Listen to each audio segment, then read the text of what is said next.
पोहे कसे तयार करतात तुम्हाला माहीत आहेत का? आज आपण कोकणातल्या पद्धतीने आणि माझ्या बहिणीच्या पद्धतीचे पोहे कसे करायचे ना ते पाहणार आहोत. हे पोह्यांसाठी घेतलेले भात आहे.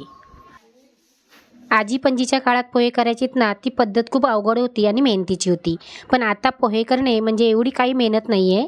हे भात घेतलेलं आहे ते एका टोपामध्ये किंवा एका बादलीमध्ये ओतून काढायचं आहे. त्याच्यासाठी मोठं भांडं घ्यायचं. त्याच्यामध्ये आपल्याला आता थंड पाणी घालायचं आहे.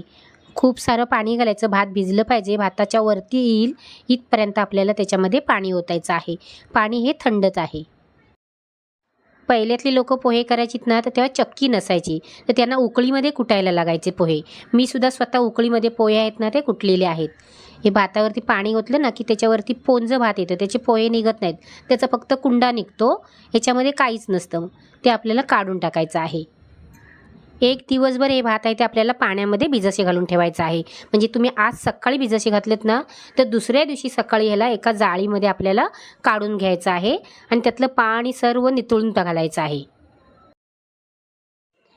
थंड पाणी नितळून गेल्याच्या नंतर एका जाळीमध्ये हे भात काढायचं आणि त्याच्यावरती कडकडीत उकळतं म्हणजे उकळी आलेलं पाणी आहे ना ते त्याच्यावरती ओतायचं. जेव्हा थंड पाणी निघून जाईल ना तेव्हाच ओतायचं आहे आणि ते गरम पाणी ओतल्याच्या नंतर याला जाड कपड्याने झाकून ठेवायचं. आणि गरम पाणी ओतलेलं आहे ते पूर्ण पाणी नितळून गेलं पाहिजे. आणि भात आहे ना ते असं सुटं झालं पाहिजे. बघू शकता कसं सुटं झालं आहे ते. चांगलं सुटसुटीत असं मोकळं मोकळं असं झालं पाहिजे. म्हणजे सुकल्यासारखं झालं पाहिजे. हे सुकल्यासारखं झालं ना की नंतर त्याला आपल्याला एका पिशवीमध्ये भरायचं आहे आणि चक्कीवरती दळायला द्यायचं आहे. पण भातामध्ये घातलेलं गरम पाणी चांगलं नितळल्याशिवाय याला चक्कीत दळायला द्यायचं नाही. आणि चक्कीमध्ये दळायला द्यायचं आणि चक्कीतून दळून आणल्याच्या नंतर हे आपले पोहे असे हे तयार झालेले आहेत. ते पोहे आपण काढून घ्यायचे आणि चाळणीमध्ये घेऊन यांना चाळायचं. कारण याच्यामध्ये कुंडा असतो. तिकडे साफ करून येतात चक्कीतून, पण तरी पण त्याच्यामध्ये बारीकसारखा असा कुंडा असतो. तो चाळणीने चाळून घ्यायचं. आमच्या कोकणामध्ये या चाळणीला घोळणा बोलतात. तुमच्याकडे काय बोलतात ना ते नक्की कमेंट करून सांगा.